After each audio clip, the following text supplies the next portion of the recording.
Hi, I'm Tim Minton, and this is what's happening at the Legislature. It was an exciting week at the General Assembly, so I'm going to talk really fast and go through a lot of legislation. Both the House and the Senate passed their budget this week. It's now on the governor's desk for his signature or his veto. Now, several pieces of legislation we're looking at. House Bill 406, repeal Orange County impact fees. This bill passed the Senate, and it was ratified, which means now Orange County no longer has its outrageous impact fee. This legislation is going to save our members thousands and thousands of dollars. So we're very excited about that. The next bill is House Bill 436, local government regulatory fees. Now, this bill was changed to deal with the issue of water and sewer capacity fees in North Carolina. We've been working on this for several months, and what this will do is set up a process where local governments can determine what those fees are. The fee will be shared between the development community and the ratepayers, and also it sets up a 3-year statute of limitations.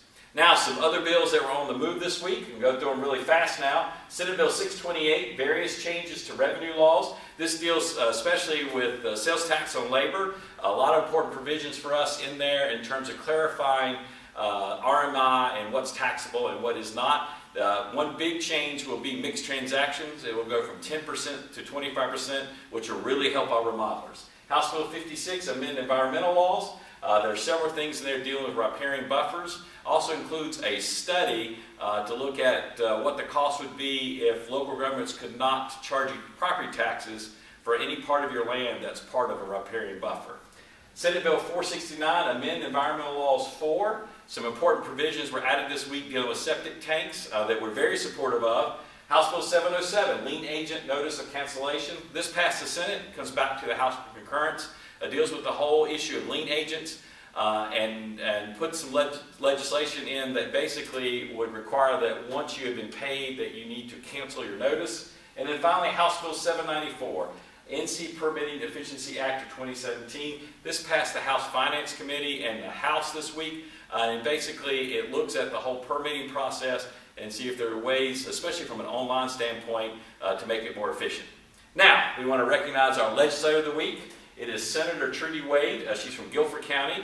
She's the co-chair of the Commerce and Insurance Committee. She's also a big proponent of regulatory reform and has been one of our major sponsors on several pieces of our legislation. Now, one thing I want to highlight before I end today is a lot of times people ask how they can help with governmental affairs.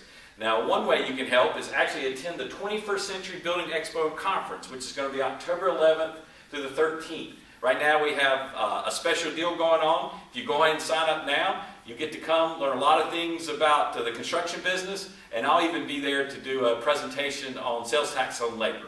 That concludes this week's report. See you next week.